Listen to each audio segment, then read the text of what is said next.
찬양대 귀한 찬송 감사드립니다. 먼저 같이 기도하시겠습니다. 은혜와 사랑이 충만하신 거룩하신 아버지 하나님, 귀한 사랑에 진심으로 감사드립니다. 하나님의 귀한 능력과 은혜와 사랑으로 저희들 구원해 주시고 또 지금 이 시간까지 주님 거룩하신 은혜와 몸된 교회 가운데 거하며 살아갈 수 있도록 도와주심에 진심으로 감사를 드립니다. 주님께 받은 그 은혜와 사랑이 얼마나 큰 것인지 하루하루 지나가는 삶 속에서 더 깊이 깨달아 알 수 있도록 지혜를 허락해 주시고 더 온전하고 정직한 모습으로 그 은혜에 보답하는 귀한 삶을 살아갈 수 있도록 우리 한 사람 한 사람 기억하시고 인도해 주옵소서. 세상은 여러 가지 모습으로 혼란스럽고 어지러워져 가고 있습니다. 이러한 때에 구원함을 받은 우리 그리스도인들이 어두워져 가는 세상에서 온전히 소금과 빛의 역할을 할 수 있도록 일깨워 주시고 세상 헛된 것들, 의미 없는 것들, 죄악된 것들 가운데 우리의 마음과 생각 빼앗기면서 헛되이 귀한 날들 보내지 아니하도록 주님께서 더욱 붙잡아 주시고 인도해 주옵소서.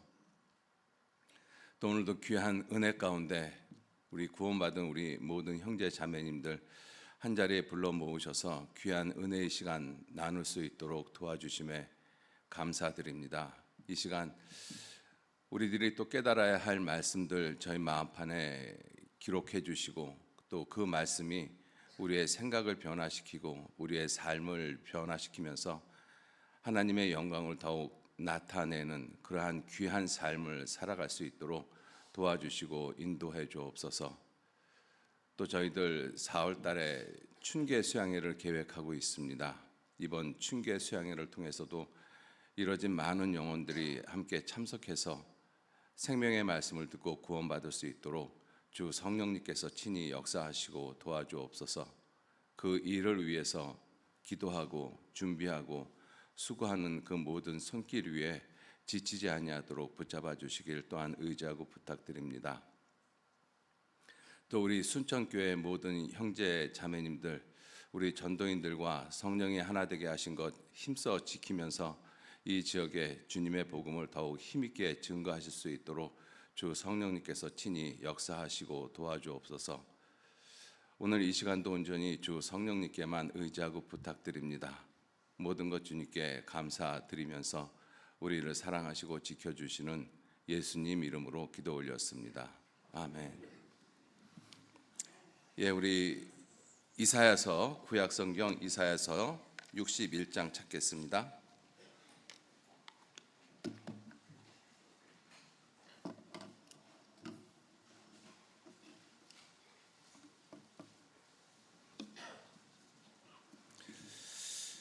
이사야서 61장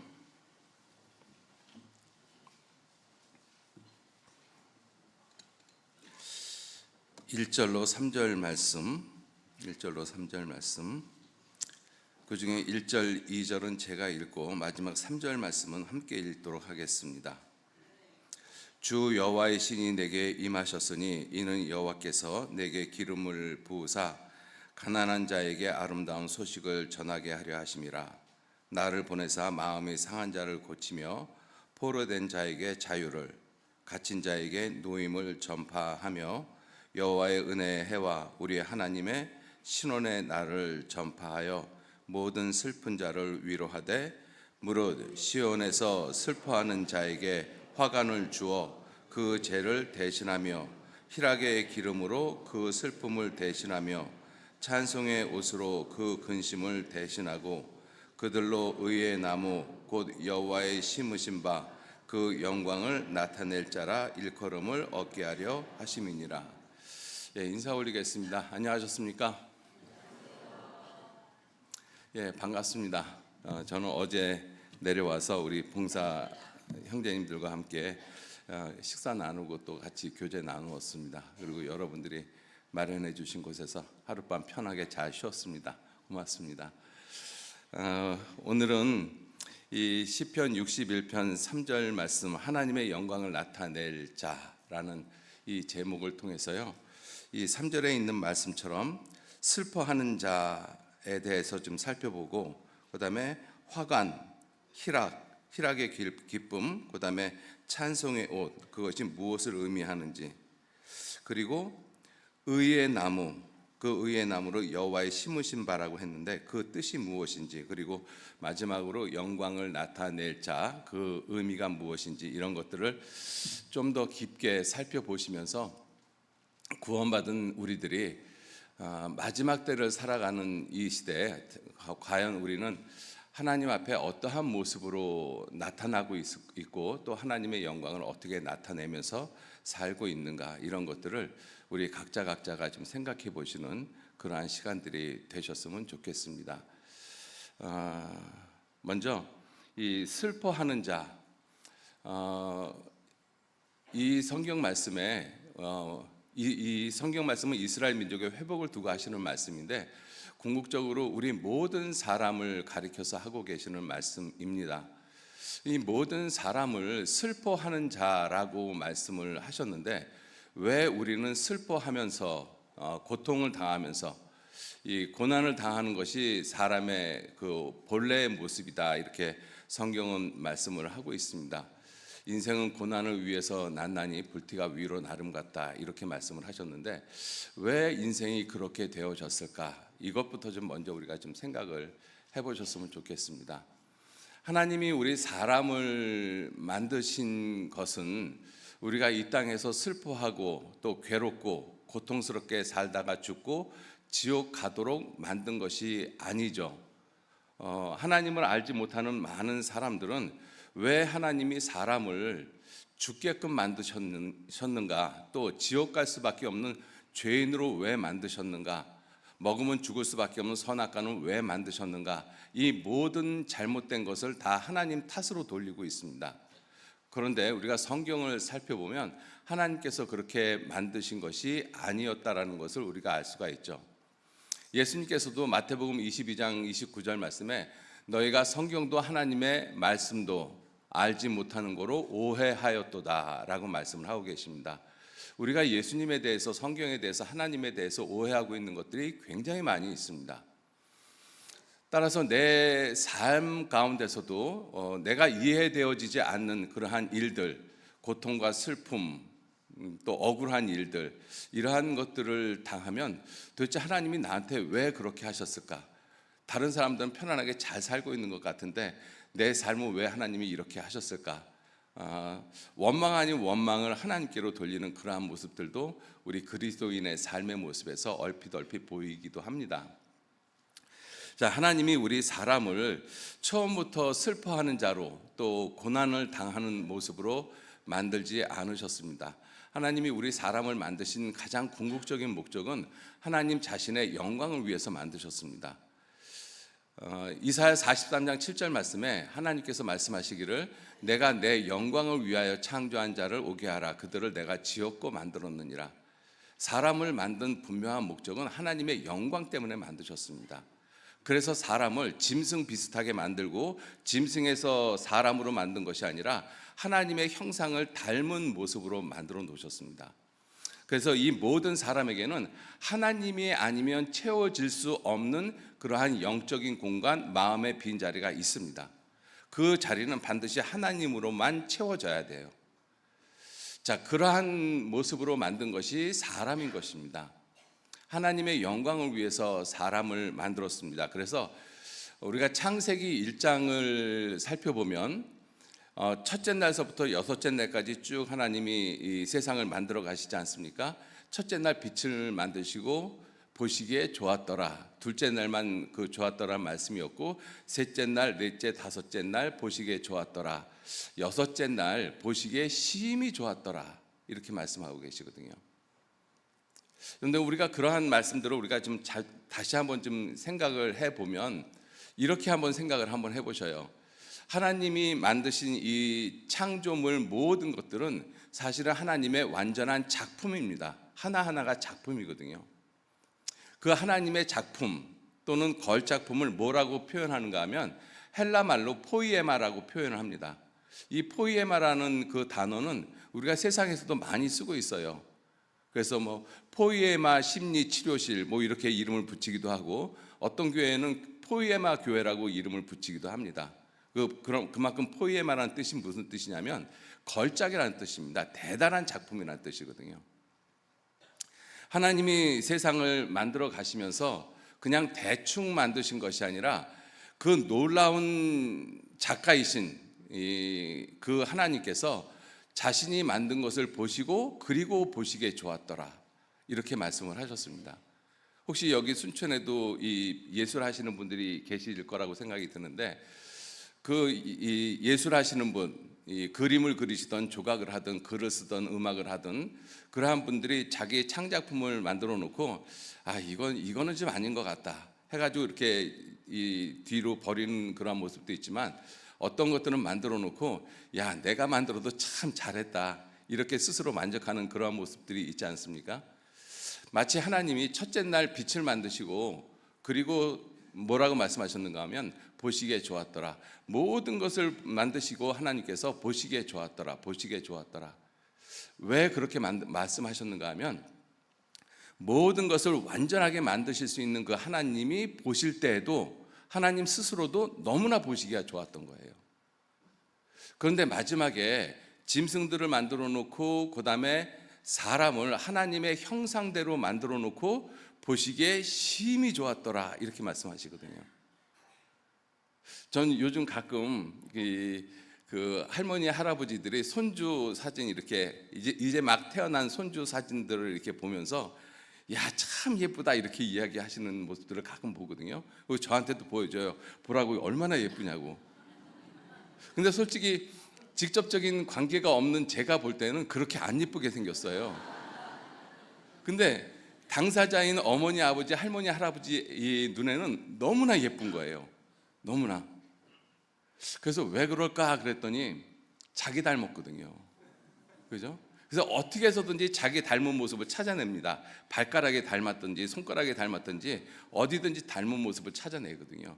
그 닮은 모습이 있기 때문에 참 보기에 좋은 것입니다. 왜 하나님이 마지막에 사람을 하나님의 형상대로 만들어 놓고 보시기에 심히 좋았더라, 왜 그렇게 말씀하셨어요? 사람이 하나님을 닮았거든요.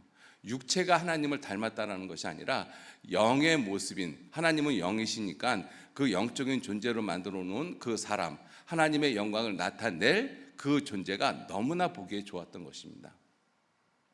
그게 하나님이 만든 작품인 것입니다. 놀라운 작품을 만드셨죠.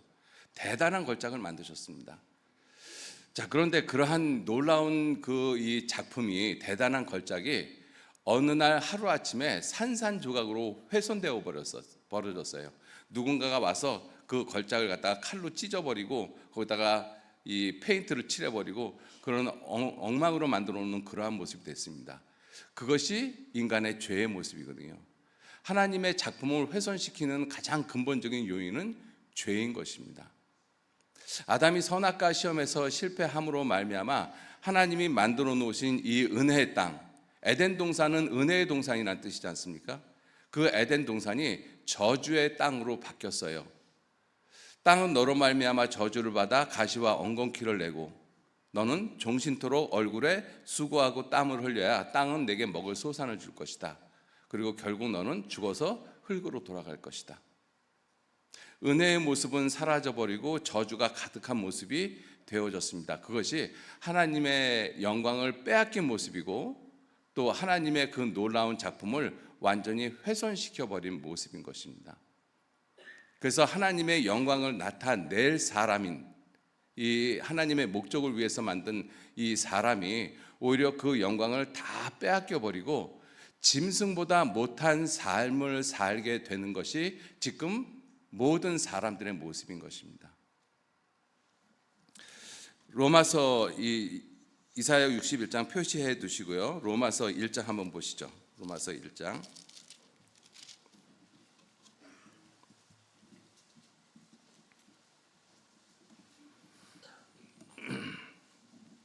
로마서 1장.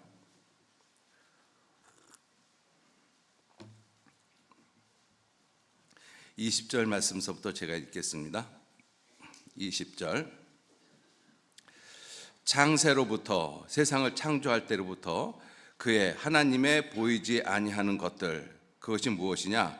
곧 그의 하나님의 영원하신 능력과 신성이 그 만드신 만물에 분명히 보여 알게 되나니 그러므로 저희가 핑계치 못할지니라. 자, 이 말씀에서 그의 영원하신 능력과 신성이 그 만드신 만물, 여기서 만드신 이 단어가 포이에마입니다. 포이에마. 하나님의 걸작이라는 것입니다. 하나님이 만드신 모든 것들은 하나님이 대충 만드신 것이 아니라 심혈을 기울여서 만드신 거예요. 지혜의 근본이시고 생명의 근본이시고 진선미 자체가 되신 그 하나님께서 놀라운 목적과 계획과 의도를 가지고 만든 것이 사람인 것입니다. 세상 모든 것을 그렇게 만드셨어요.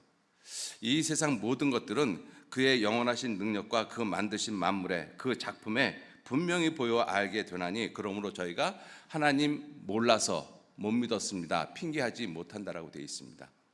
자, 이러한 목적을 가지고 만든 이 대단한 작품인 사람이 21절, 하나님을 알되 하나님으로 영화롭게도 아니하며 감사치도 아니하고 오히려 그 생각이 허망하여지며 미련한 마음이 어두워졌나니 스스로 지혜 있다 하나 우준하게 되어 23절 같이 읽겠습니다. 썩어지지 아니하는 하나님의 영광을 썩어질 사람과 금수와 버러지 형상의 우상으로 바꾸었느니라. 썩어지지 아니하는 하나님의 영광을 썩어질 사람과 금수와 버러지 형상 우상으로 바꾸었다. 이 사람은 하나님 보시기에도 정말 존귀한 모습, 거룩한 모습, 놀라운 모습, 완전한 작품으로 만들었거든요.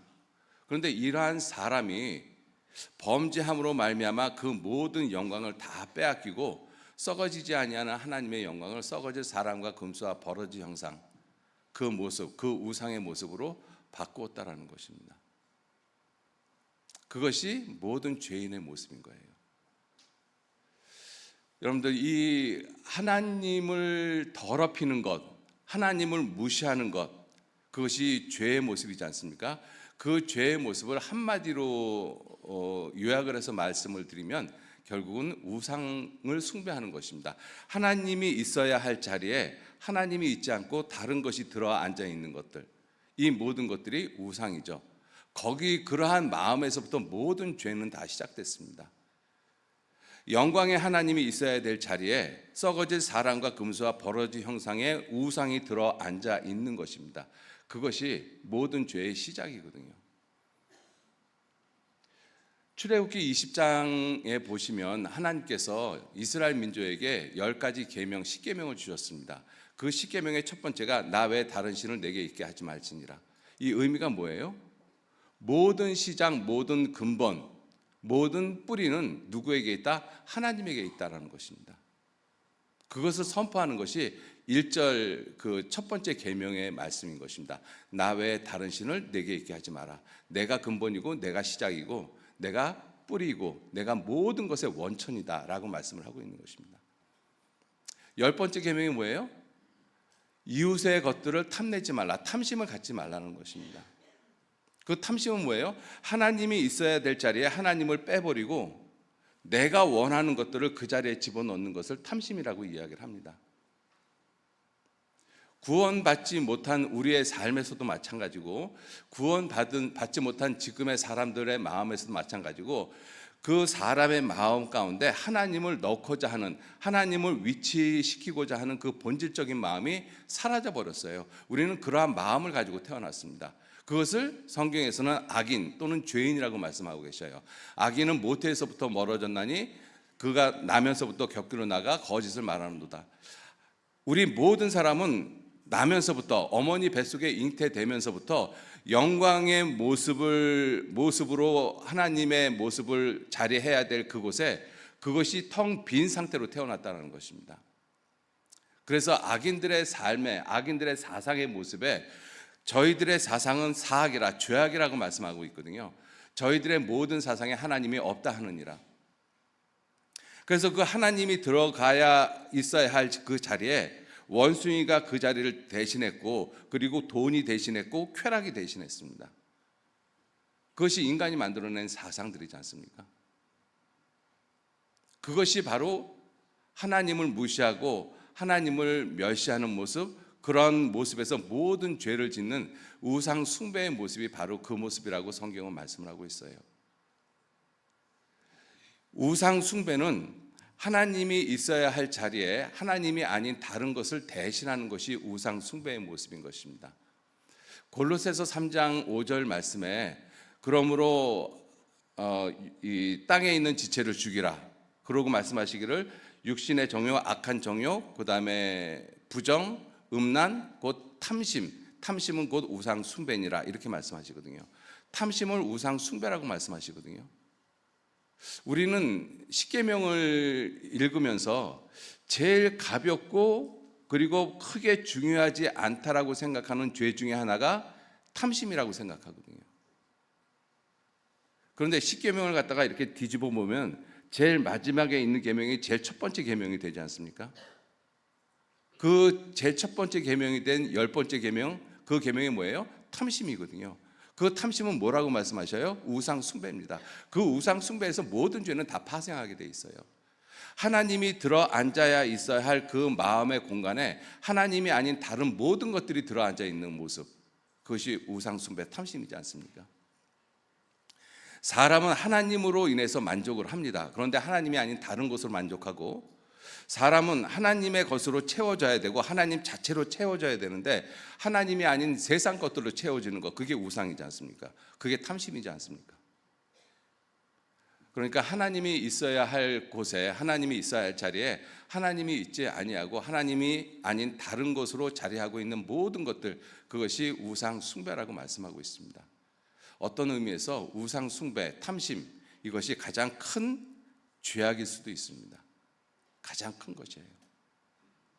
왜? 이스라엘 백성들의 역사를 살펴보면, 구약의 이스라엘 백성들의 역사를 살펴보면 이스라엘 백성들이 간음하거나 살인하거나 도적질하거나 그래서 죽임을 당한 경우는 그리 많지 않습니다.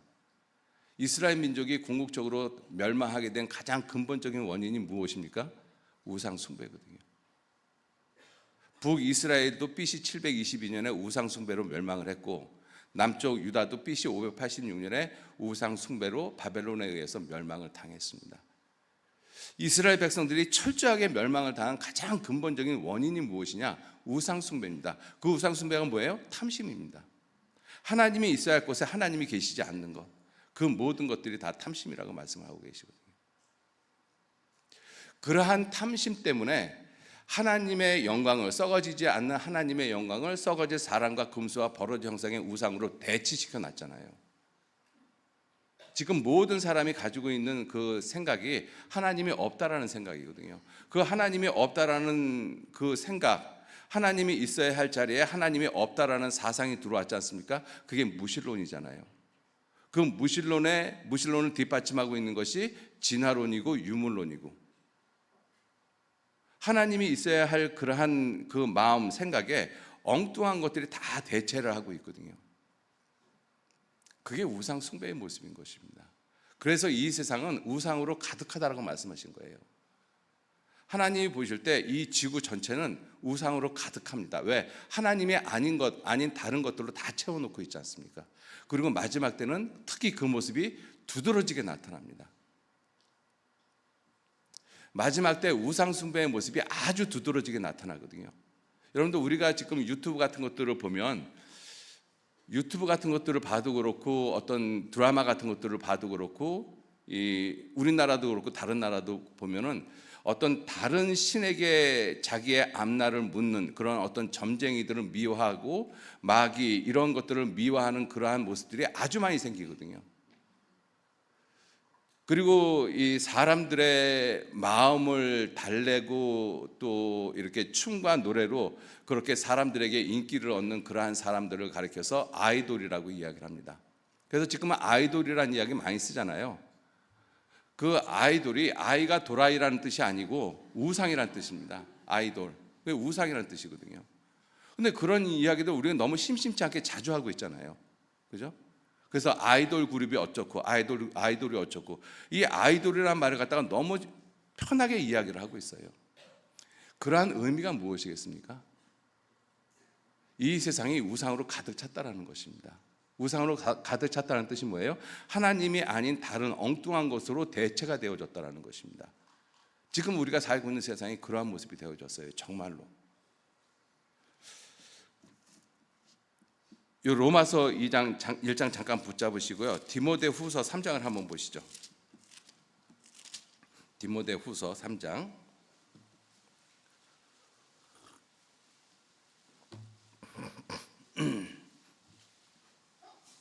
디모데후서 3장 마지막 때에 대해서 말씀을 하시는 말씀이죠. 제가 읽겠습니다. 이거 우상 숭배의 모습 탐심하고 같이 연관을 시키면서 한번 생각을 해보시기 바라겠습니다. 내가 이것을 알라 말세에 고통하는 때가 이르리니 사람들은 자기를 사랑하며 하나님을 사랑해야 되잖아요. 그런데 자기를 사랑하고 하나님을 사랑해야 되는데 돈을 사랑하고 자긍하고 교만하고 회방하고 부모 거역하고 하나님의 명령을 하나도 지키지 않는다라는 것이죠. 하나님께 감사해야 되는데 그 감사도 없고 하나님의 거룩함을 가지고 살아가야 되는데 그러한 모습도 없고 무정하고 원통함을 풀지 않고 참소하고 절제하지 못하고 사납고 선한 것을 좋아 아니하고 배반하여 팔며 조급하며 자고하며 쾌락을 사랑하기를 하나님 사랑하는 것보다 더하며. 지금 마지막 때의 모습이 이 우상 아이돌을 인해 가지고 아이돌을 통해 가지고 사람들이 쾌락을 얻고자 하고 있어요.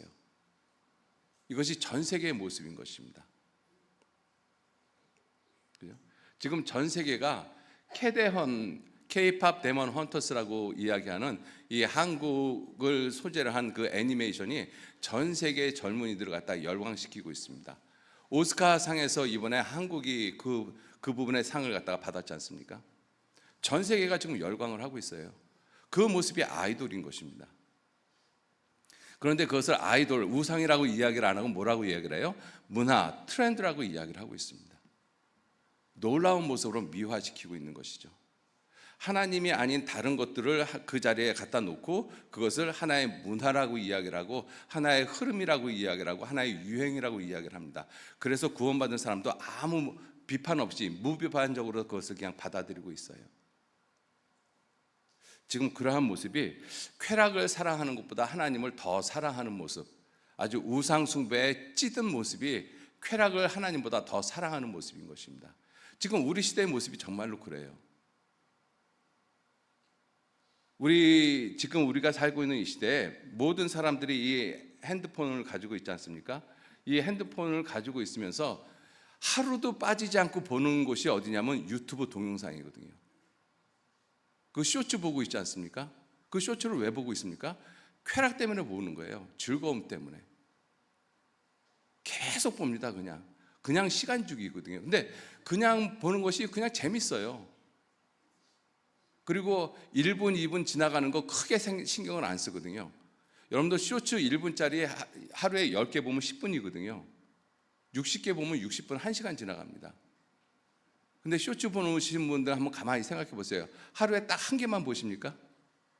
안 그렇거든요. 계속 보게끔 그 알고리즘이 거기에 관련된 내가 좋아하는 그러한 쇼츠들을 계속 볼 수밖에 없는 그러한 모습으로 계속 나한테 알려주고 있지 않습니까? 결국은 하나님이 있어야 할 자리에 쾌락이라는 것이 대신하고 있다는 것입니다. 그게 우상 숭배인 것을 몰라요. 탐심은 곧 우상 숭배라고 말씀하셨는데 그 탐심이 우상 숭배라고 생각을 안 합니다. 나는 우상 숭배 안 한다라고 생각하거든요. 내가 언제 부처 앞에 가서 절을 하고 내가 언제 마리아상 앞에 가서 절을 했냐? 나 그런 짓 안 했다. 맞죠? 그런데 마음은요? 마음엔 탐심이 가득하지 않습니까? 세상 것들이 가득하잖아요. 하나님이 아닌 다른 것으로 위로받고 하나님이 아닌 다른 것을 찾으려고 하고 하나님이 아닌 다른 것을 얻으려고 하고 이 모든 것들이 탐심은 곧 우상 숭배니라 이렇게 말씀하셨습니다. 자, 그래서 썩어지지 아니하는 하나님의 영광을 썩어질 사람과 금수와 버러지 형상의 우상으로 바꾸었습니다. 누가? 하나님이 그렇게 하신 것이 아니라 우리들이 그렇게 했어요. 하나님은 사람을 정직하게 지으셨으나 사람은 많은 꾀를 낸 것이라. 사람을 하나님이 정직하게 만드셨습니다. 하나님 자신의 영광을 위해서 만들었어요. 하나님의 형상대로 하나님의 모양대로 만들었습니다. 놀라운 작품을 만드신 거거든요. 걸작 중에 걸작을 만든 것이 사람인 것입니다. 근데 그러한 사람이 하나님의 영광을 다 빼앗긴, 걸작이 완전히 회파되어져 가지고 찢어지고 버려지고 그래서 쓰레기통에 버려진 그러한 모습이 되어진 것이 사람의 모습인 것입니다. 그래서 하나님이 그러한 상태로 내버려 뒀어요. 그랬더니 점점 더 악한 모습으로 치달아가고 있는 것이 사람이 죄를 짓고 사는 모습인 것입니다. 로마서 1장 다시 한번 보시죠. 로마서 1장 23절 다시 읽겠습니다. 썩어지지 아니하는 하나님의 영광을 썩어질 사람과 금수와 버러지 형상으로 우상으로 바꾸었다. 그래서 하나님이 세 가지 모습으로 내버려 두십니다. 24절 그러므로 하나님께서 저희를 마음의 정욕대로 더러움에 내버려 뒀다. 그랬더니 조물주보다 피조물을 더 경배하고 섬긴다. 하나님보다 하나님이 아닌 것을 더 경배하고 섬겨요. 소를 갖다가 만들어 놓고 소를 섬기고,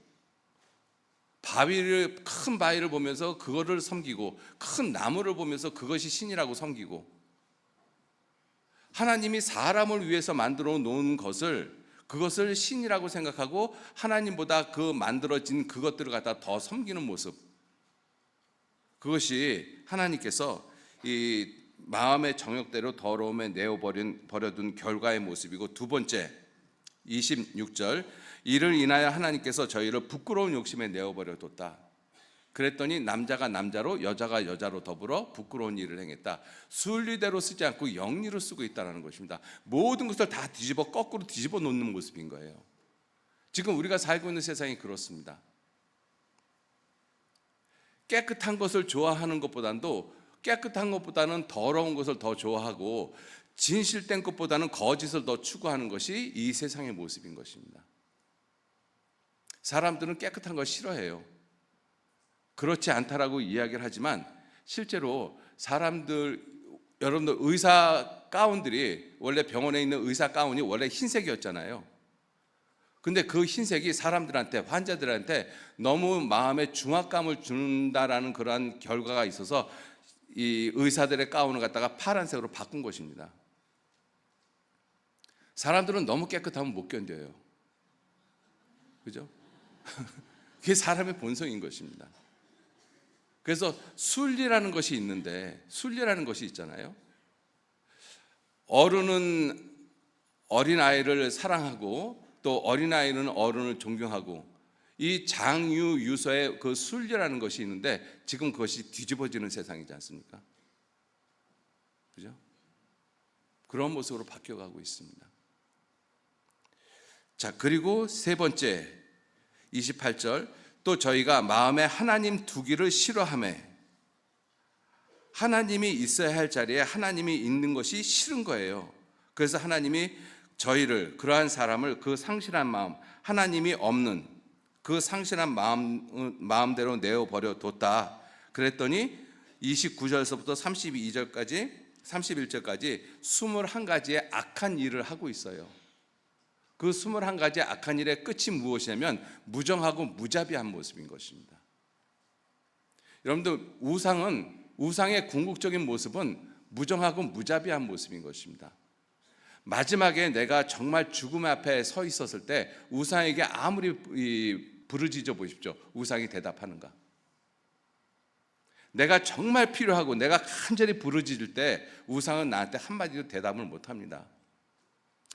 열왕기상 18장에 엘리야 선지자하고 바알 선지자 450인하고 대결을 하지 않습니까? 누가 섬기는 신이 진짜 하나님인가? 바알 선지자 450인이 아침부터 저녁 때까지 진언하고 자기 몸을 갖다가 상했어요. 피가 나도록. 그리고 바알에게 부르짖습니다. 바알이 아무 대답 안 하잖아요. 얼마나 무정합니까? 자기 몸을 피가 나도록 자기 몸을 해하면서, 그러면서 자기가 섬기는 신을 찾는데, 그런데 이 바알은 한마디도 바알 선지자에게 대답을 못해요. 안 합니다. 그게 우상이라는 것입니다. 얼마나 무정하고 무자비해요. 결국은 이와 같은 탐심, 우상 숭배의 끝이 무엇이냐? 무정하고 무자비한 모습인 것입니다. 내 삶에서 우상 숭배, 탐심의 모습이 있다라면 그 탐심의 모습의 끝이 무엇이냐? 결국은 무정하고 무자비한 모습인 거예요. 마태복음 27장에 유다가 예수님의 정죄됨을 보고 그리고 스스로 뉘우쳤다라고 되어 있어요. 스스로 뉘우쳐서 나 같은 놈이 어떻게 내 스승을 팔았을까? 그리고 그 판돈을 가지고 대제사장들한테 갑니다. 그리고 하는 말이 내가 무죄한 자의 피를 팔았다. 그랬더니 그 종교인들이 하는 말이 뭐예요? 그게 나하고 무슨 상관이냐? 네가 했잖아. 네가 당해야지. 그 말을 듣고 유다가 물러가서 은 30불 성전에 던져놓고 그리고 스스로 가서 목매달아 죽었습니다. 그게 우상숭배의 모습이잖아요. 우상은 결코 나한테 어떤 것도 보답하지 않습니다. 답하지 않아요.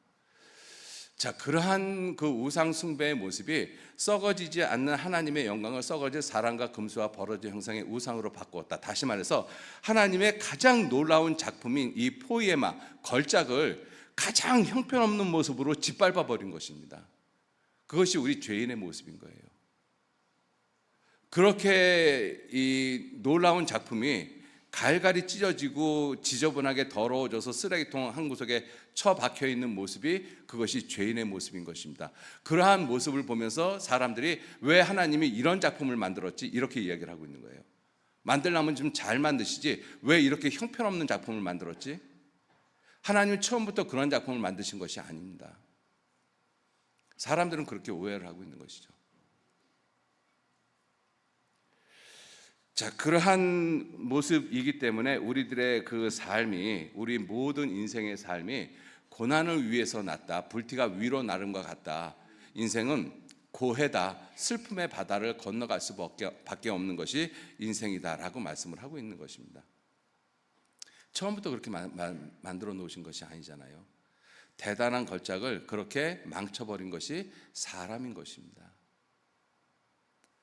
자, 그래서 우리의 모든 삶에서 슬퍼할 수밖에 없는 모습이 우리가 사는 모습이고 우리가 영광 가운데 거하는 모습이 아니라 죄 가운데 거하고 있는 모습, 그것이 우리의 삶의 모습인 것입니다. 죄인들의 삶의 모습이잖아요. 그래서 이 세상에서 죄인들은 하나님을 알지 못하는 사람들은 어디에서도 행복 없습니다.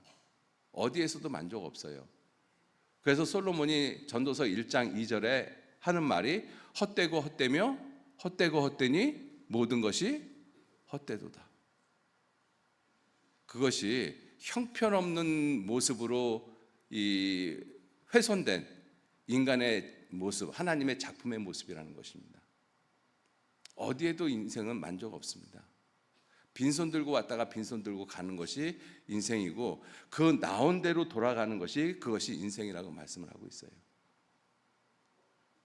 전도서 5장 15절에 그 사람은 모태에서 벌거벗고 나왔은즉 그 나온 대로 돌아가고 그 수고하여 얻은 것을 아무것도 가지고 가지 못하리니 이것도 헛되어 바람을 잡으려는 것이로다.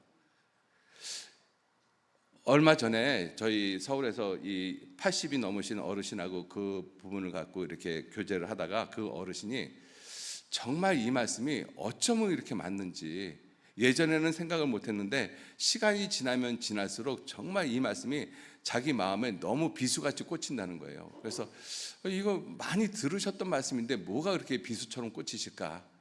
그래서 궁금해하고 있는데 그 어르신이 하시는 말씀이 나온 대로 돌아가고 이 말씀에 딱 붙잡혔어요. 나온 대로 돌아가고. 그래서 그분이 하는 말씀이 뭐냐면 내가 어머니 뱃속에서 나올 때 내 어머니도 잘 알아보지 못하는 눈을 가지고 나왔다라는 거잖아요. 그런데 하나님께로 돌아갈 때가 되니까 눈이 침침해서 잘 안 보인다라는 것입니다. 내가 나올 때 음식을 먹을 수 있는 이빨도 없는 모습으로 태어났는데 지금 하나님께로 갈 때가 되다 보니까 이빨이 하나씩 둘씩 다 빠져서 그 나올 때의 모습으로 바뀌어진다는 것입니다. 내가 나올 때 뛰고 걷지 못했잖아요. 그런데 돌아갈 때가 되니까 내 발을 가지고 뛰고 걷지 못한다는 것입니다. 내가 어머니 뱃속에서 나올 때 손을 가지고 나왔는데 내 손으로는 내 음식을 못 먹었어요. 그건 누군가가 떠줬습니다. 지금 내 모습이 그렇다라는 거예요. 내가 어머니에게서 태어났을 때 어머니가 누군지 아버지가 누군지 몰랐다라는 것이죠. 자기를 낳아주고 자기를 키워주고 있는데도. 근데 마지막 돌아갈 때가 되니까 내가 낳은 자식 이름도 잘 모르겠다라는 것입니다. 이런 것들을 쭉 나열하면서 정말로 나온 대로 돌아간다. 나온 대로 돌아간다. 그러한 모습이 되어진 것이 우리 인생인 것입니다.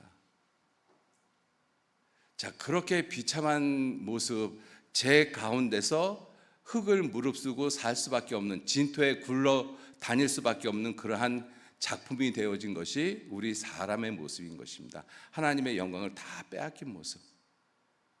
그런데 놀라운 것은 하나님이 그와 같은 모습으로 작품이 훼손되어진 모습, 하나님의 영광을 빼앗긴 그 사람의 모습을 그 상태로 두지 않으셨다라는 것입니다. 그것을 다시 회복시키시는 분이 하나님이셔요. 그것이 하나님의 사랑인 것입니다.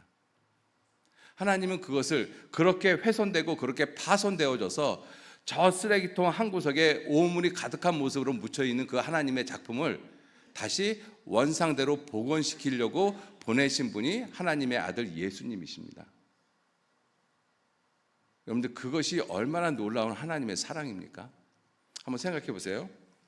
내가 그림을 그리는 아주 훌륭한 작가인데 내가 그림을 정말로 심혈을 기울여서 내 걸작을 만들어 놨어요. 그런데 나를 미워하는 사람이 어느 날 와서 칼을 가지고 그 작품을 다 찢어버리고 거기다가 페인트를 칠해버리고 거기다 오물을 갖다 뒤집어 엎어가지고 그래가지고 쓰레기통 한 구석에 버려버렸습니다. 그 작품을 본 나는 어떤 생각이 들을까요? 그 작품을 다시 원상태로 복원할 마음을 갖겠어요? 아니면 그래, 이제 저렇게 망가졌으니 새로운 캔버스에다가 새로운 작품을 내가 그려야 되겠다, 이러한 마음을 갖겠습니까? 우리는 두 번째의 마음을 가질 수밖에 없어요. 그것을 다시 어떻게 회복을 시켜요? 그렇게 망가진 것을. 그래서 우리는 어차피 저렇게 된 거 어쩔 수가 없으니까 새롭게 다시 시작하자. 그래서 새로운 도화지에다가 새로운 물감으로 새로운 붓을 가지고 새롭게 다시 그림을 그리기 시작할 것입니다. 그런데 하나님은 그렇게 하지 않았다는 거잖아요. 하나님은 그렇게 훼손된 하나님의 작품, 그래서 쓰레기통에 온갖 오물을 뒤집어 쓰고 있는 그 작품을 다시 끄집어 내신 거예요. 그리고 그 작품을 원래대로 복원을 시키시는 것입니다.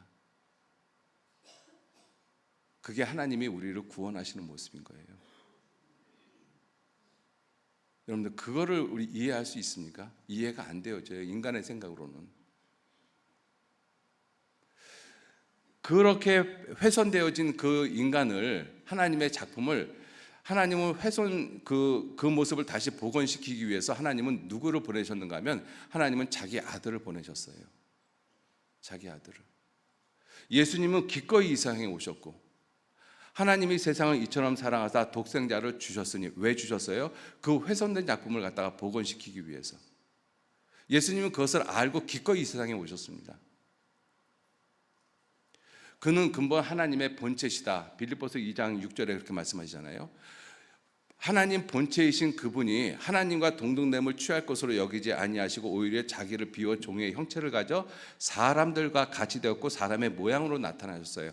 죽기까지 복종하셨습니다. 십자가에 죽으셨어요. 그렇게 하신 이유가 뭐예요? 그렇게 철저하게 망가지고 훼손되어지고 더럽혀진 그 작품을 원래대로 복원시키기 위해서, 얼마든지 새롭게 할 수 있는데, 새로운 곳으로 다시 시작하실 수 있는데 그렇게 안 하시고 그렇게 훼손되어진 그 작품을 다시 복원시키기 위해서 하나님은 자기 아들을 죽는 데까지 내어주셨다는 것입니다. 아담이 선악과 시험에서 실패했잖아요. 하나님이 그래, 넌 그러니까 어쩔 수가 없어, 넌 지옥 가. 그렇게 지옥 보내고 하나님이 흙으로 두 번째 아담, 세 번째 아담, 네 번째 아담 그렇게 만드신 건 아니잖아요. 그렇게 망가진 아담을 가죽옷을 지어 입혀서 다시 내어 쫓았습니다. 그를 구원할 것을 약속을 하셨지 않습니까? 그 가죽옷의 비밀이 바로 예수 그리스도시지 않습니까? 예수님은 자신이 어떠한 모습으로 그 훼손된 작품을 다시 복원시킬 것을 알고 이 세상에 오신 분이에요. 그래서 가장 높은 곳에 계신 그 하나님이신 그분이 사람의 모습을 입고 이 땅에 오셨어요. 그 가장 높은 곳에 계신 그분이 이 세상에 오셨을 때 어디에 계셨는가 하면 짐승의 구유통에 계셨습니다. 그게 예수님이 낮아지셨다라는 것이거든요. 여러분들, 내가 아무리 가난해도 내가 낳은 자식을 누일 곳이 없어서 짐승의 구유통에다 누일 수 있겠습니까? 근데 예수님은 거기에 계셨어요. 가장 낮아진 모습을 표현하고 있잖아요. 가장 높은 곳에서 지극히 찬양을 받으실 하나님이신 그 예수님이 세상에 가장 천한 종들에게 침뱉음 당하고 옷 벗김 당하고 욕을 당하고 뺨을 맞았습니다. 찬양을 받으실 그 하나님께서 사람들에게 멸시와 천대와 조롱을 받으셨습니다. 가장 부유하신 분이 가장 가난한 자가 되셨지 않습니까? 하나님은 입법자와 집행자, 재판관이라고 말씀하시잖아요. 법을 세우시는 분이 하나님이시고 그 법을 가지고 재판하시는 분이 하나님이십니다. 그런데 그 법 아래 재판을 받으러 오셨어요. 그 모습이 예수님이 낮아지신 모습이거든요. 영원한 세계에 계시는 분이 시간과 공간의 제약을 받을 수밖에 없는 육체를 입고 이 땅에 오셨다는 것입니다.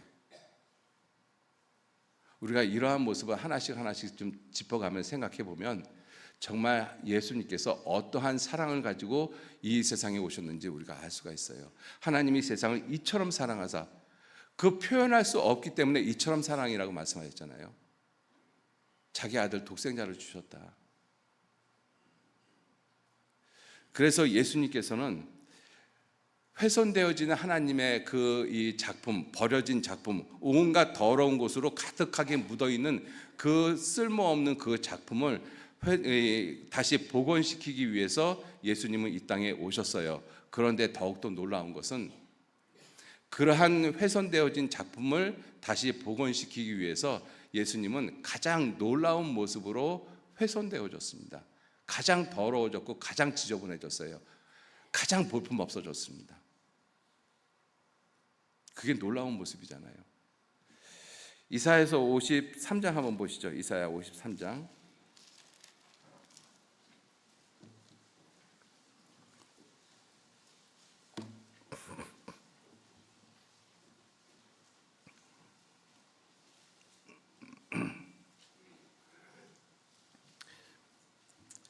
이사야 53장 1절 말씀서부터 제가 읽겠습니다. 우리의 전한 것을 누가 믿었느냐? 여호와의 팔이 네게 나타났느냐? 그는 주 앞에서 자라나기를 연한 순 같고 마른 땅에서 나온 줄기 같아서 고운 모양도 없고 풍채도 없은즉 우리 보기에 흠모할 만한 아름다운 것이 없도다. 그는 사람에게 멸시를 받아서 사람에게 실어 버림받았으며 간고를 많이 겪었으며 질고를 아는 자라. 마치 사람들에게 얼굴을 가리우고 보지 않음을 받는 자 같아서 멸시를 당하였고 우리도 그를 귀히 여기지 아니하였도다.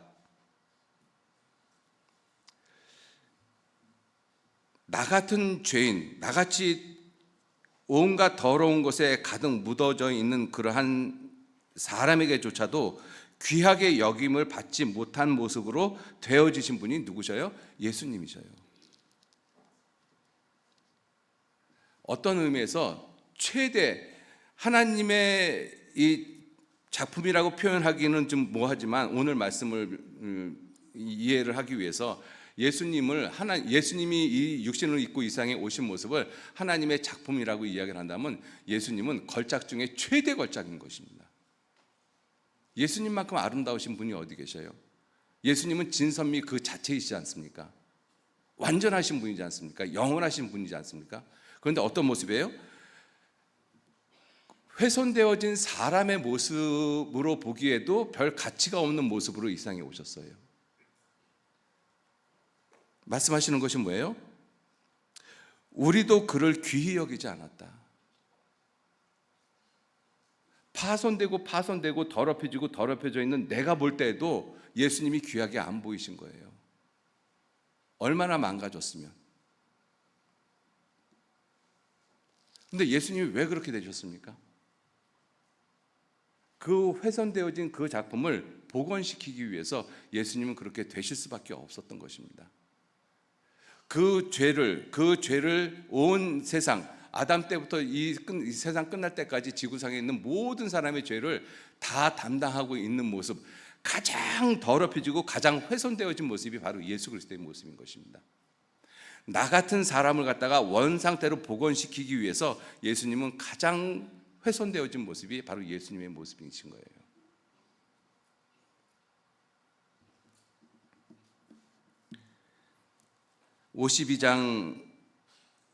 이사야서 52장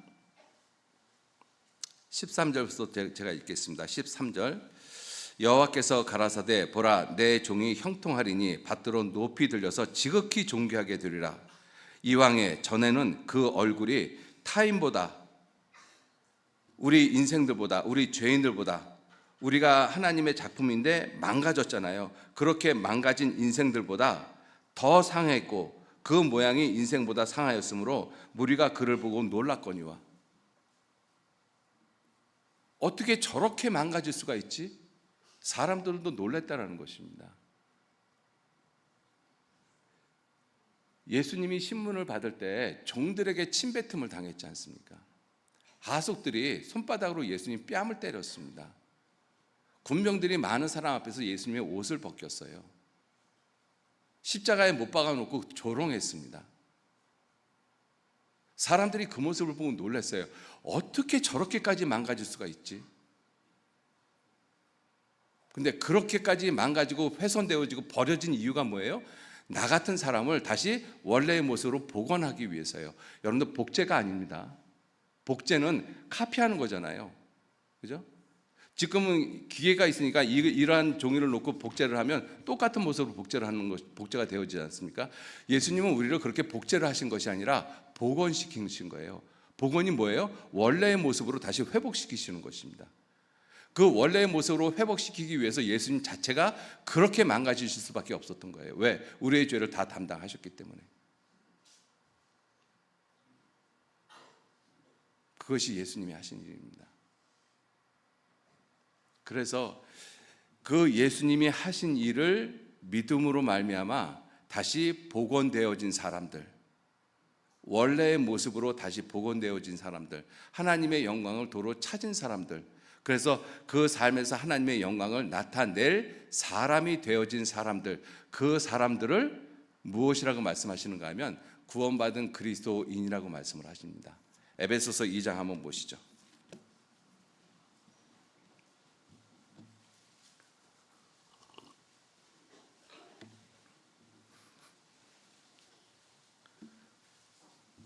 에베소서 2장, 잘 아시는 말씀이기에 8절 말씀부터 제가 읽겠습니다. 에베소서 2장 8절. 너희가 그 은혜를 인하여 믿음으로 말미암아 구원을 얻었나니 이것이 너희에게서 난 것이 아니요 하나님의 선물이라.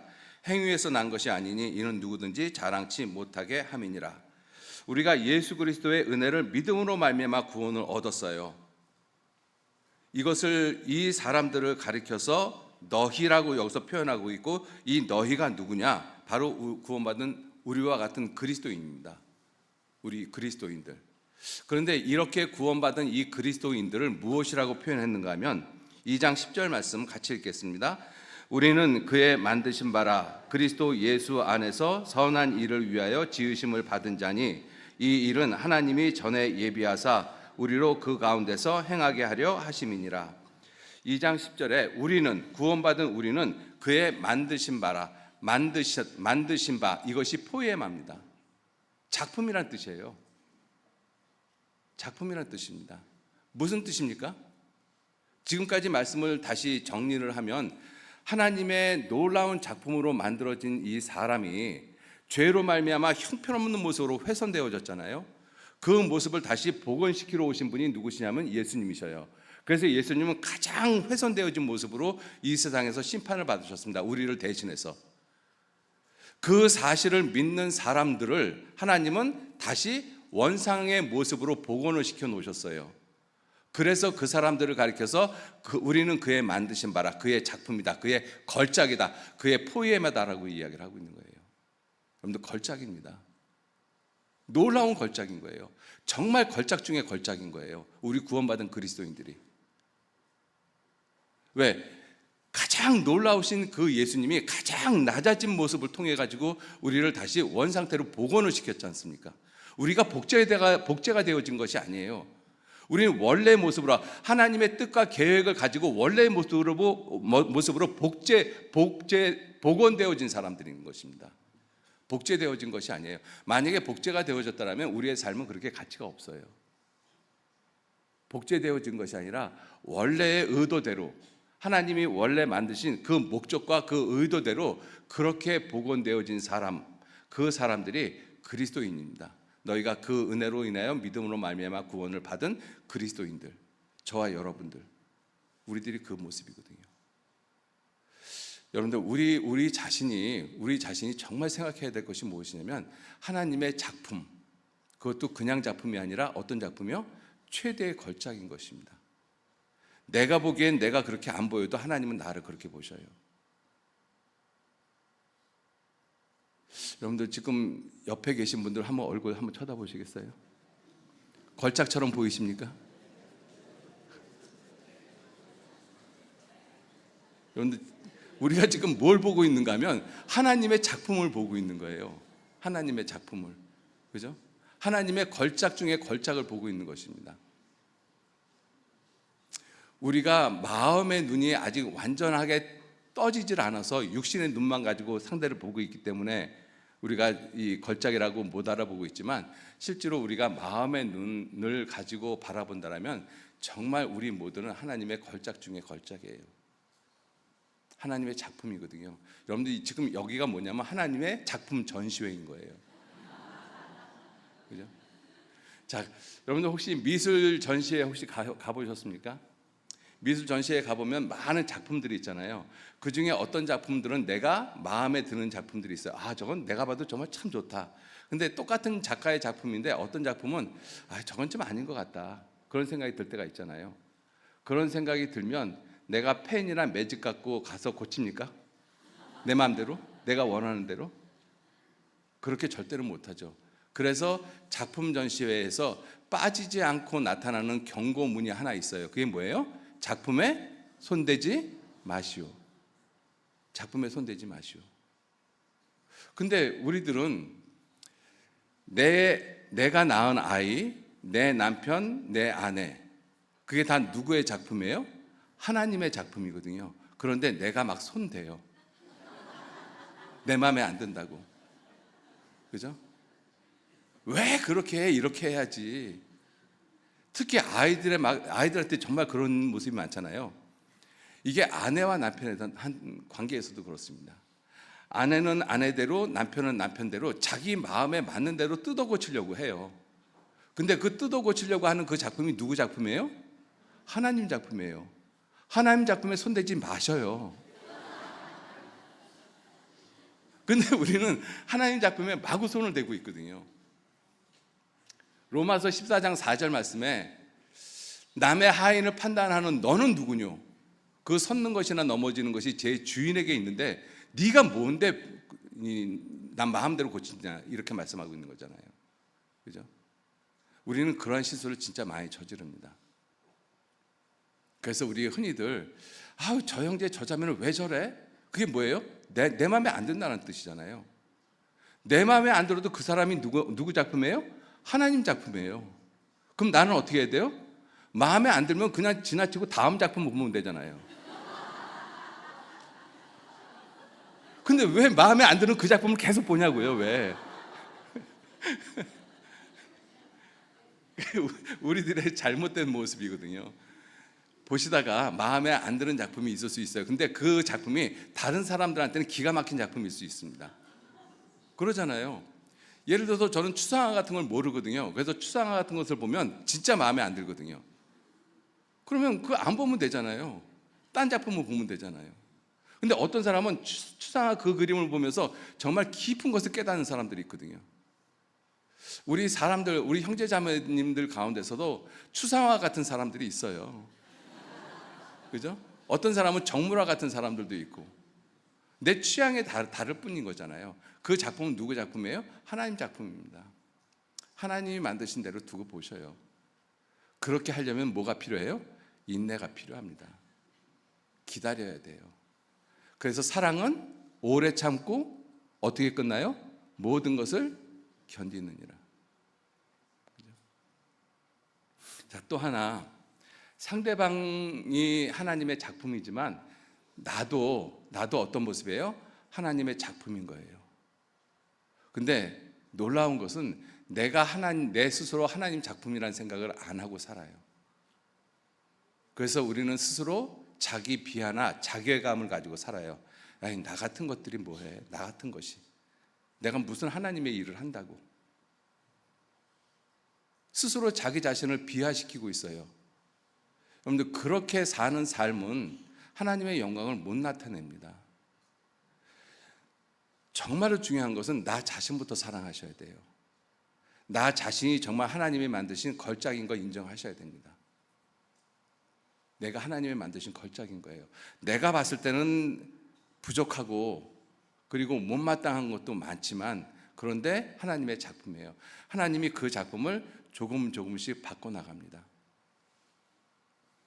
한번 생각해 보세요. 대가들이 그림을 그릴 때 선 한 번 긋고 색 한 번 칠했는데 걸작이 나옵니까? 안 나와요.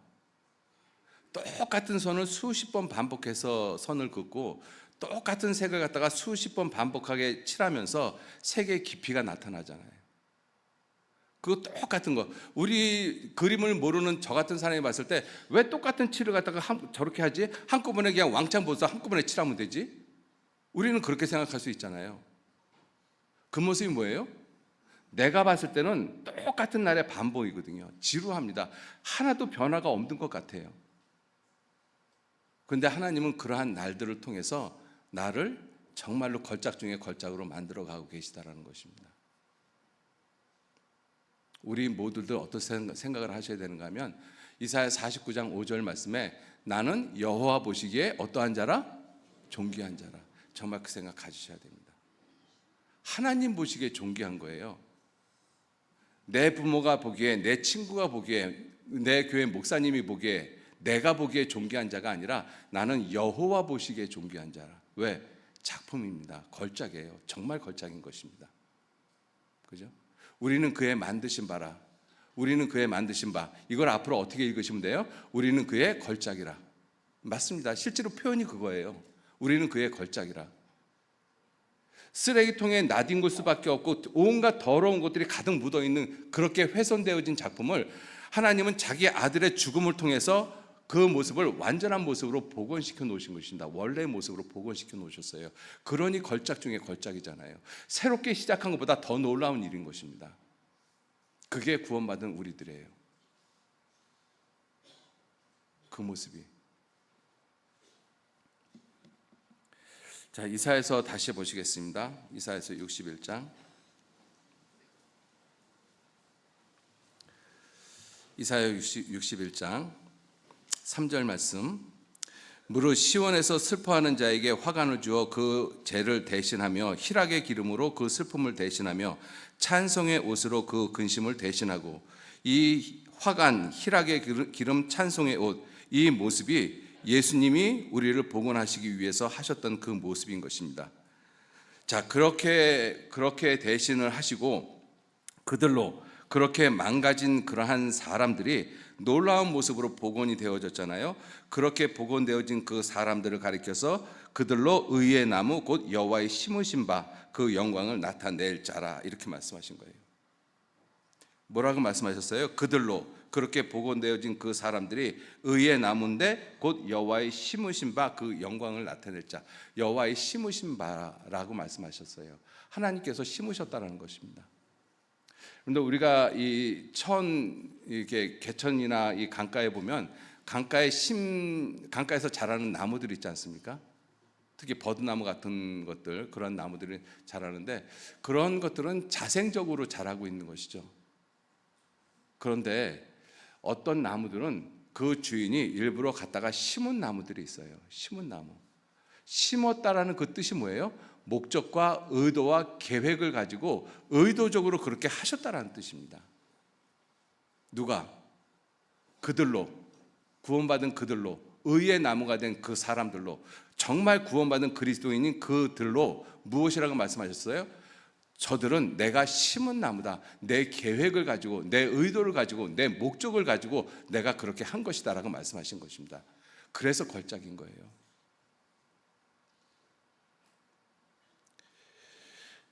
성경에 보면 이 여호와께서 심으셨다라는 그 말씀이 여러 군데 많이 나옵니다. 그 대표적으로 나오는 것이 시편 1편이에요. 복 있는 사람은 악인의 꾀를 쫓지 아니하며 죄인의 길에 서지 아니하고 오만한 자의 자리에 앉지 아니하고 오직 여호와의 율법을 즐거워하여 그 율법을 주야로 묵상하는 자로다. 그 다음에 하실 말씀이 뭐예요? 저는 시냇가에 심은 나무가 그냥 자생하는 나무가 아닌 거예요. 심었어요. 누가? 하나님께서. 누구를 통해서? 하나님의 아들 예수님을 통해서. 그래서 예수님은 이 땅에 오셔서 가장 심하게 훼손되어지고 그리고 십자가에 못 박아 돌아가셨습니다. 그리고 예수님께서 그것으로 예수님이 그렇게 훼손된 모습으로 끝이 났다라고 한다면 우리는 아무것도 아닌 거예요. 우리가 정말 하나님의 원래의 모습으로 복원이 됐고 정말 우리가 하나님의 자녀로 세상에 다시 태어났고 하나님의 걸작 중에 걸작이라고 믿는 가장 중요한 근거가 무엇이겠습니까? 예수님이 심하게 훼손되셨기 때문에? 아니에요. 만약에 그것으로 끝났다면 그것만큼 어리석은 믿음이 어디 있어요? 가장 훼손되어지고 내가 보기에도 별 가치가 없는 모습으로 훼손되어진 예수님의 모습, 그걸 누가 믿어요? 놀라운 것은 그렇게 훼손되어진 그 예수님이 다시 놀라운 모습으로 회복되셨다는 것입니다. 스스로 죽음에서 일어나셨다는 것입니다. 그게 부활인 거예요. 예수님이 나 같은 사람, 나 같은 죄인을 구원하셨다. 형편없이 망가진 그 작품을 본래대로 복원을 시키셨다. 내가 다시 하나님의 영광을 되찾았다. 그렇게 믿을 수 있는 가장 중요한 근거가 예수 그리스도의 부활입니다. 부활이 없다라면 우리 아무것도 못 믿어요. 만약에 부활이 없다라면 우리가 이렇게 하고 있는 것도 전부 다 거짓말입니다. 정말로 쓸데없는 일인 거예요. 부활이 없다라면. 고린도전서 15장 한번 보시죠.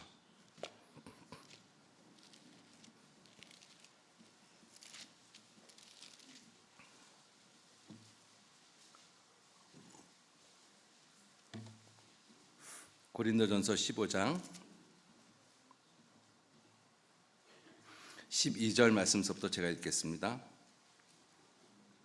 12절 고린도전서 15장 12절 그리스도께서 죽은 자 가운데서 다시 살아나셨다 전파되었거늘 너희 중에서 어떤 이들은 어찌하여 죽은 자 가운데서 부활이 없다 하느냐 만일 죽은 자의 부활이 없으면 그리스도도 다시 살지 못하셨으리라.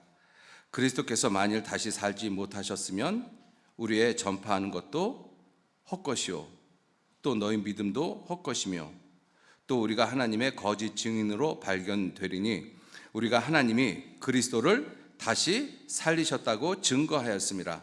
만일 죽은 자가 다시 사는 것이 없으면 하나님이 그리스도를 다시 살리시지 아니하셨으리라.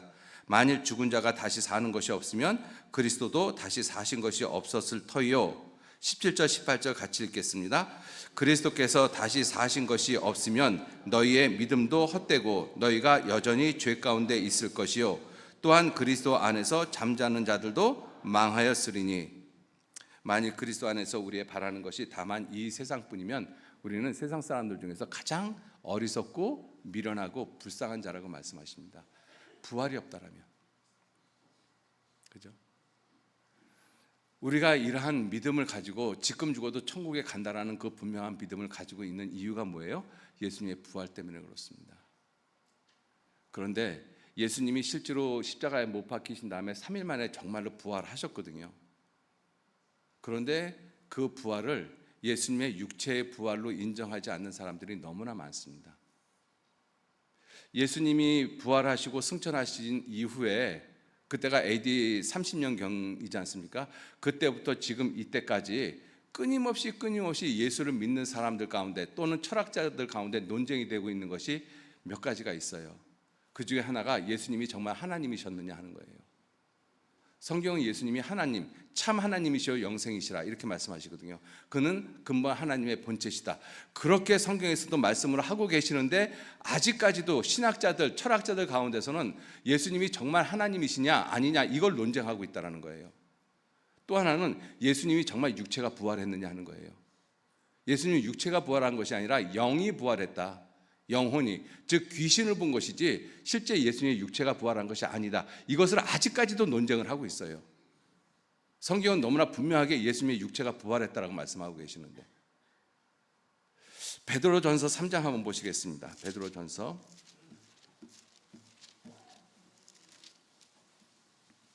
3장 18절 말씀.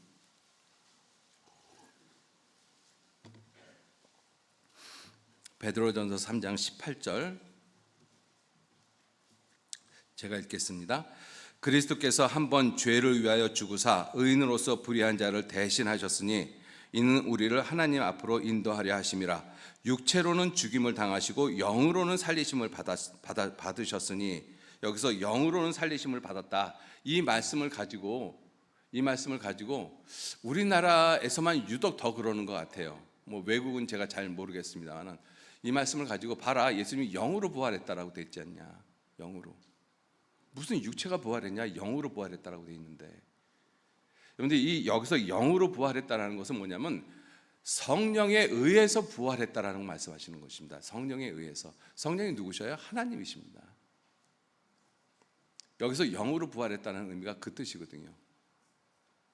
제가 이 수양회 때마다 이 부분 때문에 이 상담하러 오시는 분들이 있습니다. 수양회 때마다 이거 가지고 상담하거든요. 근데 그분들이 고집이에요. 영으로 부활했다라는 거.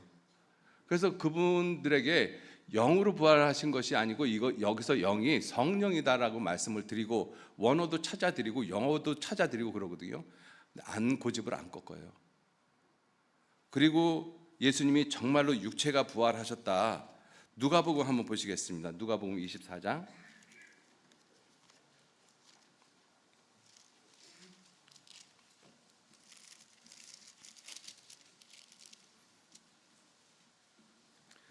누가복음 24장, 예수님 부활하셨을 때 모습인 것입니다.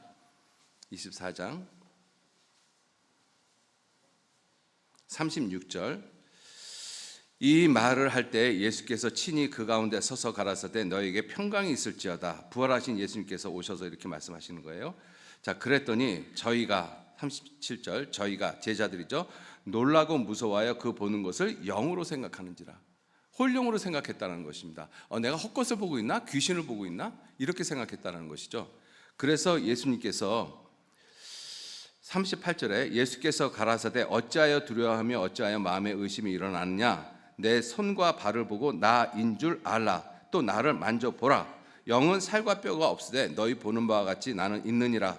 이 말씀을 하시고 손과 발을 보이시나 저희가 너무 기쁨으로 오히려 믿지 못하고 기히 여길 때 이르시되 여기 무슨 먹을 것이 있느냐 하시니 이에 구운 생선 한 토막을 들이심에 받으사 그 앞에 잡수시더라. 자, 이러한 모습이 예수님의 육체가 부활하신 거예요. 예수님의 육체가 부활하신 것입니다. 성경은 너무나 명확하게 말씀을 하고 계시잖아요. 제가 이 말씀을 상담하시는 분한테 찾아드렸어요. 그랬더니 그분이 딴 말씀은 하나도 보이질 않고 뭐라고 이야기를 하는가 하면 이렇게 이야기를 합니다. 41절에 저희가 너무 기쁨으로 오히려 믿지 못하고, 이 믿지 못하고 이 말만 계속 반복을 해요. 봐라, 제자들은 믿지 못했다라고 했지 않느냐. 계속 이것만 얘기해요. 아니 좀 읽어보시라고 그래도 여기 믿지 못했다라고 했지 않느냐. 고의적으로 안 믿으려고 하는 거죠. 그죠? 근데 예수님 육체가 부활하셨습니다. 그래서 요한복음 20장에 똑같은 모습이 있잖아요. 제자들이 예수님 부활하신 것을 봤어요. 그때 마침 도마가 없었습니다. 그래서 제자들이 도마한테 야, 예수님 정말 부활하셨어. 근데 도마가 뭐라고 얘기를 해요? 내 손가락을 그 못자국에 넣고 내 손을 그 옆구리에 넣어보지 않고 나 못 믿겠다.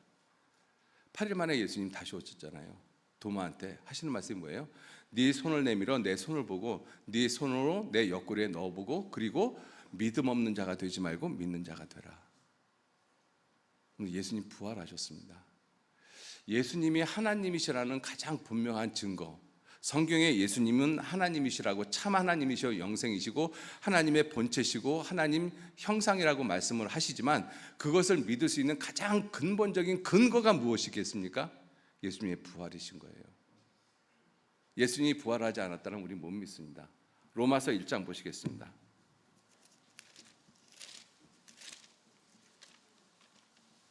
로마서 1장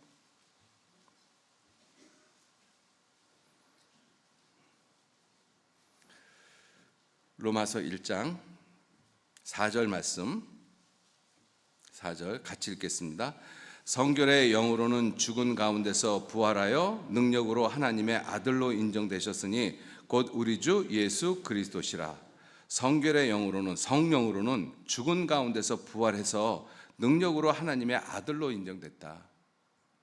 여러분들, 예수님이 하나님이시고 그분이 내 죄를 영원히 용서하시고 형편없이 망가지고 훼손된 나 같은 사람을 다시 원상의 모습으로 회복시키신 분이 누구시냐면 예수님이시에요. 그것을 믿는 이유가 뭐예요? 예수님의 부활인 것입니다. 예수님의 부활. 예수님의 부활은 성경에서 가장 중요한 거예요. 예수님의 부활이 있기 때문에 예수님이 십자가에서 내 죄를 영원히 용서했다는 사실을 믿습니다. 예수님이 부활이 없다라면 다 거짓인 거예요. 다 못 믿어요. 여러분, 톨스토이, 러시아 대문호 톨스토이 작품에 부활이라는 작품이 있습니다. 꽤 장편 소설이거든요.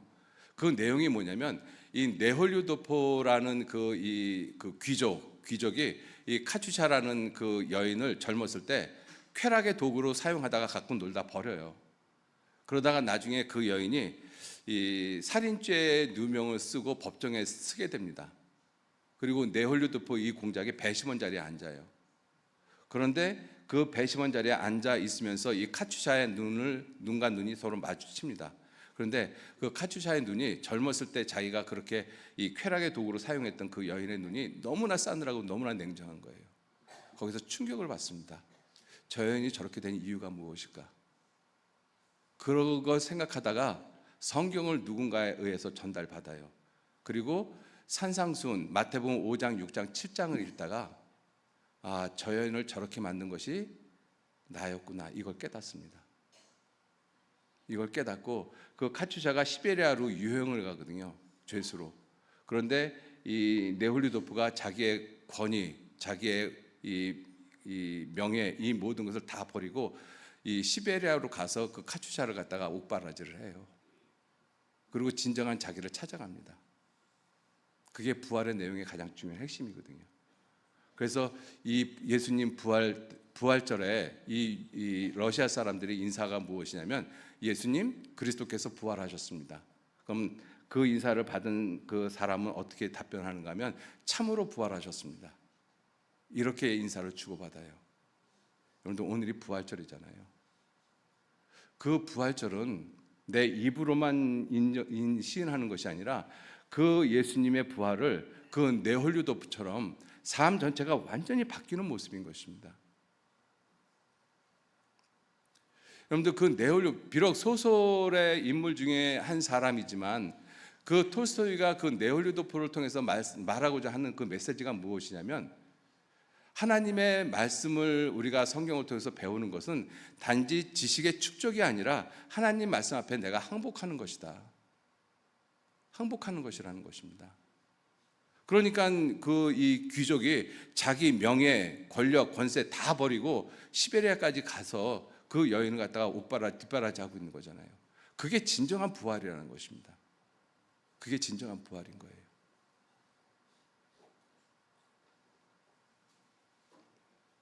여러분들, 우리들이 좀 생각해 볼 것이 있는데, 우리가 내 삶에서 예수 그리스도의 부활을 얼마큼 인정을 하고 있느냐? 나는 내 삶에서 예수 그리스도의 부활을 얼마나 깊이 생각하고 정말로 예수님의 부활을 얼마나 소중히 여기면서 생각하고 살아가고 있을까? 그 모습이 하나님의 영광을 나타내는 모습하고 동일하기 때문에 그렇습니다. 그 모습이. 여러분들, 한번 이걸 한번 생각해 보셔요. 이 예수님에 대해서 이 제자들이 한 행동에 대해서 유다는 예수님을 은30에 팔았고 베드로는 예수님을 3번이나 모른다고 자기 자신을 저주하면서 부인했어요. 이 두 사람의 죄가 저는 똑같다라고 생각을 합니다. 어떤 의미에서는 베드로의 죄가 더 커요. 3번씩이나 똑같이 했으니까. 그런데 한 사람은 스스로 목매달아 죽었고 한 사람은 놀라운 사도가 됐습니다. 그 이유가 뭐예요? 유다는 자기 죄 큰 것만 생각을 했어요. 그리고 인간적인 관점에서 생각했습니다. 어떤 의미에서 유다는 정말 인간적인 거예요. 나 같은 놈이 스승을 팔아? 나 같은 놈이 살 의미가 있어? 나 같은 건 차라리 죽는 게 안 나? 그런 생각을 하니까 마귀가, 사단이 사정없이 몰아치잖아요. 그래, 너 같은 놈이 무슨 세상을 살겠어? 너 같은 배반자 스승을 팔아버린 놈이 무슨 세상을 살 가치가 있겠어? 지금이라도 당장 죽어. 사단은 계속 몰아치잖아요. 그러니까 결국은 유다가 스스로 목매어 죽었습니다. 베드로는 예수님 3번 부인했잖아요. 닭 울 때마다 같이 울었어요. 닭 울 때마다. 그런 상태에서 유다처럼 죽을 용기도 없었습니다. 나는 이렇게 이 죄책감을 가지고 하루 이틀 주님 오실 때까지, 주님 만날 때까지 난 이렇게 살아야 되나 보다. 나 같은 놈 이거 죽어야 되는 거 아니야? 근데 유다처럼 죽을 용기도 없었어요. 죽지 못해서 맞지 못해 사는 삶이 예수님을 3번 부인한 베드로의 모습이었던 것입니다. 그런데 그렇게 죽지 못해서 사는 삶, 하루 이틀 지나고 3일째 누구를 만났어요? 부활하신 예수님 만났습니다. 부활의 의미가 그런 것인 거예요. 내 삶 가운데서 어떤 때는 내가 정말 죽지 못해서 산다라는 그런 생각이 들 때 있습니다. 구원을 받은 후에도. 안 그렇습니까? 차라리 이렇게 살 바에는 차라리 죽는 게 안 낫겠나. 너무나 힘들고 너무나 억울한 일을 당하고 너무나 괴로운 일을 당하면 그런 마음이 들어요. 그런데 그럴 때 유다처럼 예수님을 떠나는 사람이 있고, 그럴 때 베드로처럼 그냥 닭 우는 소리 들으면서 그냥 엉엉 울고 앉아서 하루하루 지나는 사람이 있습니다. 여러분들, 베드로가 예수님 부활을 알고 기다렸을 것 같습니까? 몰랐어요. 예수님 부활하신다는 말 그렇게 많이 들어도 예수님 부활할 거라고 생각도 못하고 있었습니다. 그런데 어쩔 수 없는 삶을 살아간 거예요. 죽지 못해서 살아갈 수밖에 없는 그러한 삶을 하루 이틀 지났는데 부활을 만났잖아요. 그 부활의 아침에 유다는 없었고 베드로는 그 자리에 있었습니다. 부활의 아침에 유다는 스스로 목매달아 죽었고 베드로는 예수님을 통해서 모든 것이 다 회복되어졌어요. 새롭게 시작이 되어졌습니다. 그게 부활에 주는 의미거든요. 베드로가 예수님 3일이면 부활하시겠지, 내가 기다려야지, 3일만 기다려야지, 그래서 3일 기다린 거 아니에요. 그런데 어찌됐든 내가 아무리 힘들고 어려운 그러한 모습이라 할지라도 내가 그냥 주님 의지하고 이러한 모습으로 내가 살아야 되겠다. 어쩔 수 없는, 그냥 그렇게 살 수밖에 없는 그 삶이잖아요. 그렇게 살아가다 보면 놀랍게도 예수님 부활을 만납니다. 그때부터 내 삶은 바뀌어져요. 정말로 바뀌어집니다. 부활이 내게 주는 의미가 그런 것이거든요. 여러분들, 그러한 모습을 성경에서는 뭐라고 말씀하셨는가 하면 여호와의 심으신 바다, 여호와께서 목적을 가지고 의도를 가지고 계획적으로 나를 그렇게 만들어 가신다는 것입니다. 내가 그 사람인 거예요. 나에게 하나님의 목적이 있고 계획이 있고 의도가 있습니다. 의도적으로 그렇게 만들어 가시는 거예요. 왜? 걸작이니까. 하나님의 작품이니까. 그런 작품을 만들어서 하나님이 뭐 하시게요? 하나님의 영광을 나타내시려고. 나를 통해서 하나님의 영광을 나타내시기 위해서 그런 거예요. 하나님의 영광을 나타낼 자라. 그들은 의의 나무 곧 여호와의 심으신 바라. 하나님의 영광을 나타낼 자라 하였습니다. 여러분들 우리의 삶이 하나님의 영광 나타내는 삶인 것입니다. 하나님의 영광을 나타내는 삶. 정말로 우리의 삶 하루하루가 하나님의 영광을 나타내는 그 삶을 살아야 돼요. 왜? 하나님은 나를 걸작으로 만들었습니다. 그리고 또 걸작으로 만들어 가셔요. 예수 그리스도의 부활을 통해서 나를 놀라운 모습으로 회복시켜 가고 있습니다. 내 삶의 부활은 계속되어지고 있는 거예요. 하루하루 살아가는 그 모든 삶이. 여러분들 그런 것들을 생각을 해보면 하나님께서 나를 사랑하셨다라는 그러한 말씀들, 나에게 관심을 가지고 있고 나의 신음소리에 귀를 기울이시고 있고 내 부르짖음에 응답하고 있다라는 그러한 말씀들은 절대로 공허한 이야기가 아닙니다. 구약시대 때에만 있었던 이야기가 아닌 거예요. 지금 우리가 사는 이 시간, 지금 나에게도 동일한 모습으로 하나님은 응답하고 계셔요. 정말로. 그게 하나님의 사랑입니다. 왜 그러시느냐? 내가 하나님의 작품이기 때문에. 우리는 그의 만드신 바라. 우리는 그의 작품이기 때문에. 여러분들 그런 것을 생각을 하시면서 주님 오실 때가 가까워질수록 세상은 점점 힘듭니다. 살기 힘들어져요. 그럴 수밖에 없습니다. 그죠? 그런데 그러한 시간에 그냥 낙심하고 주저앉아 있을 것이 아니라 내가 정말 하나님의 작품 중의 작품이다라는 생각을 스스로 하시면서 정말 하나님의 영광을 나타내는 그러한 삶을 살아가셔야 돼요. 하나님의 영광을 나타내는 그러한 모습으로 삶을 사시다가 우리 모두 영광 가운데 주님 맞이하셨으면 좋겠습니다. 같이 기도하시죠. 하나님 귀한 은혜와 사랑에 진심으로 감사드립니다. 저희들 죄악 가운데 주님을 알지 못하고 부인하면서 살던 그러한 모습이었습니다. 그러한 비참한 모습의 사람을 사랑하셔서 예수 그리스도를 이 땅에 보내시고 예수님에게 우리의 모든 죄를 다 담당시키시고 우리를 대신하셔서 우리보다 더 비참한 모습으로 십자가에 달려 돌아가시게 하셨습니다.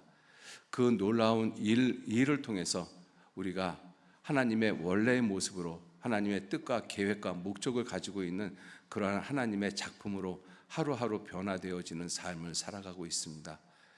비록 세상이 힘들고 어렵고 세상이 악한 모습으로 치달아간다 할지라도 내 자신이 하나님 앞에 얼마나 존귀한 존재인지 하나님이 만드신 어떠한 모습의 작품인지 이것을 분명히 볼 수 있도록 하나님 우리의 마음의 문을 열어주시길 간절히 의지하고 부탁드립니다. 그래서 하나님의 형상대로 지음을 받은 우리들이 정말로 하나님의 영광을 나타내는 그러한 삶을 하루하루 살아갈 수 있도록 우리 모두 이끌어 주시고 인도해 주옵소서. 우리의 나머지 모든 삶 거룩하신 주님의 손에만 의지하고 부탁합니다. 감사드리면서 우리를 사랑하시고 지켜주시는 예수님 이름으로 기도 올렸습니다. 아멘.